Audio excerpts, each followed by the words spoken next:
ธรรมะของพ่อของแม่ที่ปฏิบัติต่อลูกหนึ่งเลี้ยงดูเบิ่งแย่งให้ใหญ่สูงคือเมื่อให้กำเนิดชีวิตเข้ามาแล้ว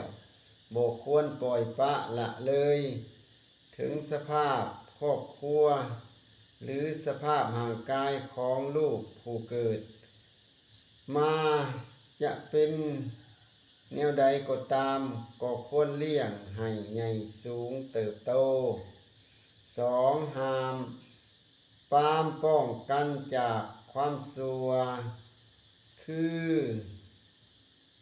เมื่อเขาเติบใหญ่มาแล้วก็ควรให้แต่สิ่งที่ดีๆแก่ลูกควรเบิ่งแยงบ่ให้ลูกกระทำความชั่วและพาทำแต่ความดีป้องกันความปลอดภัยให้แก่ลูกสามให้ศึกษาศิลปะวิทยาความรู้เมื่อลูก เติบโตมาแล้ว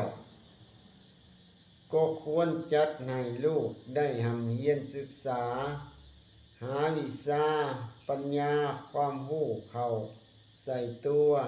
เพื่อจะได้เป็นคนดี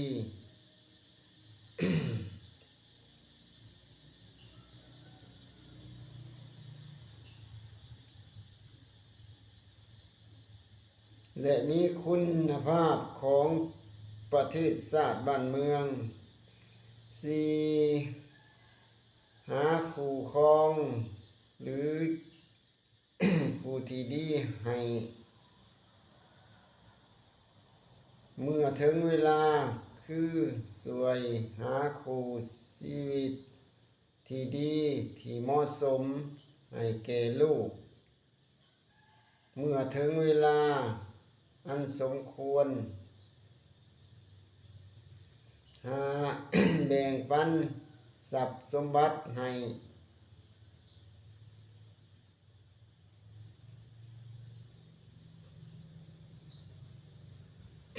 ถึงเมื่อถึงเวลาถ้าหากมี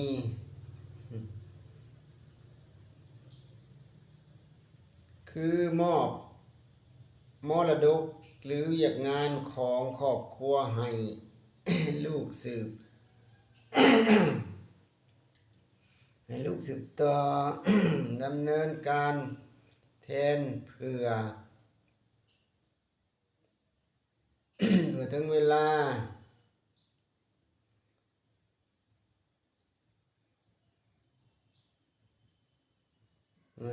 อันสมควร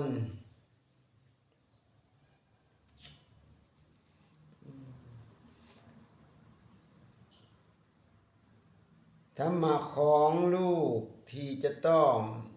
ปฏิบัติต่อพ่อแม่หนึ่งเป็นคนอ่านนอนสอนง่ายเสื่อพังคำสั่งสอนของพ่อแม่สองพ่อแม่เลี้ยงเฮาใหญ่มาแล้วเลี้ยงเพิ่นตอบแทนสามเฮ็ดภาระหน้าที่หรือเฮ็ดเวียกงานแทนพ่อแม่สี่รักษาวงศ์ตระกูลคือบ่เฮ็ดความชั่วที่เฮ็ดให้ชื่อเสียงวงศ์ตระกูลเสื่อม เสียหาเมื่อพ่อแม่เสียชีวิตไปแล้วให้ทำบุญอุทิศหาเพิ่นอันนี้ก็คือ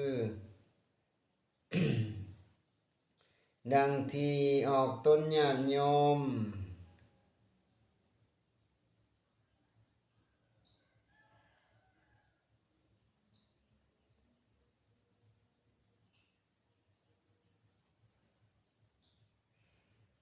ที่ตนญาติโยมที่พากันปฏิบัติอยู่ทุกวันนี้แหละ อันมัน